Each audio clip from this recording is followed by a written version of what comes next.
तो वहीं खबर भोपाल से, जहां स्वास्थ्य विभाग में सरकार अब भर्तियां निकालेगी। एमपी में स्वास्थ्य विभाग में भर्ती नियमों में बदलाव। बता दें कि फिजियोथेरेपिस्ट, ऑटो टेक्नीशियन पदों पर सीधी भर्ती होगी।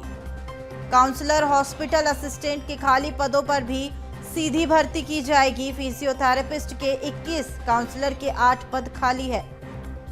वहीं ओटी टेक्नीशियन के 143, हॉस्पिटल असिस्टेंट के 524 पद खाली हैं। लोक स्वास्थ्य और चिकित्सा विभाग में सेवा भर्ती नियमों में संशोधन।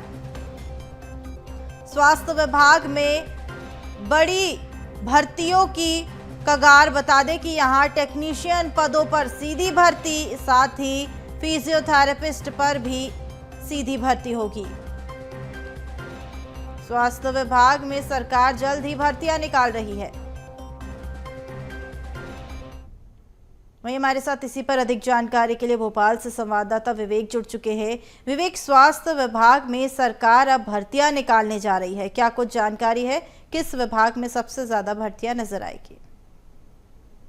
बिल्कुल, मध्य प्रदेश में स्वास्थ्य व्यवस्थाओं को दुरुस्त करने के लिए सरकार अब स्वास्थ्य विभाग में जो भर्तियां हैं वह शुरू करने वाली है। मगर नियमों की यदि बात करें तो जो नियम है उस पर जो संशोधन है वो करने को लेकर जो विचार है सरकार का वो चल रहा है। क्योंकि स्वास्थ्य व्यवस्थाओं की यदि बात करें तो स्वास्थ्य व्यवस्थाओं को लेकर इसके पहले भी सरकार ने ध्यान दिया था, मगर अब मोहन यादव की सरकार पूरी तरह स्वास्थ्य व्यवस्थाओं पर फोकस करती हुई दिखाई दे रही, जिसके चलते स्वास्थ्य व्यवस्थाओं में किस प्रकार से जो तमाम जो डिपार्टमेंट है उनमें जो भर्तियां करना, जिसको लेकर लगातार जो विचार विमर्श है वह किया जा रहा है। क्योंकि मुख्यमंत्री ने पहले ही संकेत दे दिए हैं कि मध्य प्रदेश में स्वास्थ्य व्यवस्थाओं को दुरुस्त करना है और दुरुस्त करने को लेकर जो तमाम जो भर्तियां हैं जो कई सालों से नहीं हुई हैं वो भर्तियां करना है। मगर जिस प्रकार से अभी कुछ दिन पहले से खबरें सामने आ रही कि स्वास्थ्य व्यवस्थाओं की जो भर्ती हैं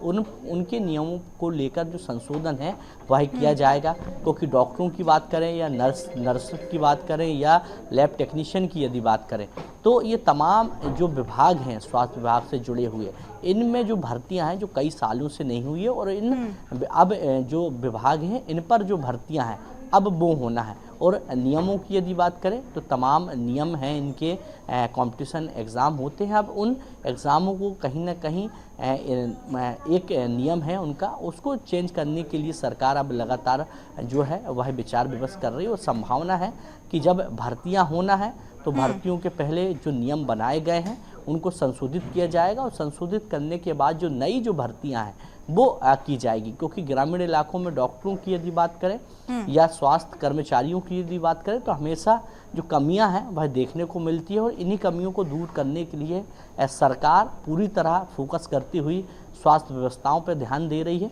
और अब नियमों में संशोधन किया जाएगा और संशोधन के बाद जो नई जो भर्तियां हैं वह की जाएगी। जी बिल्कुल, साथ ही अगर बात करें भर्ती प्रक्रिया की तो यहाँ पर क्या कुछ भर्ती प्रक्रिया रहेगी? क्योंकि कुछ ऐसे डिपार्टमेंट है जिसमें सीधी भर्तियां देखने को मिल रही, लेकिन कुछ ऐसे डिपार्टमेंट है जहाँ पर प्रक्रिया संभव है।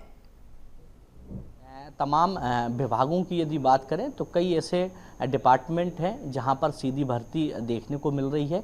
मगर डॉक्टरों की बात करें या स्टाफ नर्स की बात करें या लैब टेक्नीशियन की यदि बात करें तो कहीं ना कहीं कंपटीशन एग्ज़ाम के बाद जो भर्तियां जो कराई जाती है उस पर सरकार अब विचार कर रही। क्योंकि सरकार का जो फोकस है वो केवल स्वास्थ्य व्यवस्थाओं को दुरुस्त करना है। क्योंकि डॉक्टरों की यदि बात करें तो ग्रामीण इलाकों में जाने से हमेशा डॉक्टर बचते हैं। साथ ही जो स्वास्थ्य विभाग के कर्मचारियों की यदि बात करें तो शहरी क्षेत्र पर ज़्यादा रहना पसंद करते हैं, ग्रामीण इलाकों में जो पोस्टिंग है वह लेने से कतराते हैं। जिसके चलते सरकार अब नए प्रावधान ला रही, नए नियम ला रही, जिससे डॉक्टरों को फ़ायदा होगा। साथ ही जो भर्तियाँ जो होंगी उन पे कहीं ना कहीं जो तमाम जो कर्मचारी जो भर्ती किए जाएंगे उनको तमाम योजनाओं का फ़ायदा मिलेगा। जिसके चलते जो नियम है उसको संशोधित करने को लेकर जो विचार विमर्श है वही किया जा रहा है, जिससे आसानी से जो भर्ती है वो हो सके और आसानी से भर्ती के बाद जो तमाम जो स्वास्थ्य व्यवस्था है वह दुरुस्त हो सके। जी बिल्कुल, ये जो भर्तियां निकाली जा रही है ये छात्रों के लिए काफ़ी लाभदायक साबित होगी। साथ ही सीधी भर्तियों से तो बहुत ज़्यादा राहत मिलेगी छात्रों को। तो तमाम जानकारी साझा करने के लिए बहुत शुक्रिया।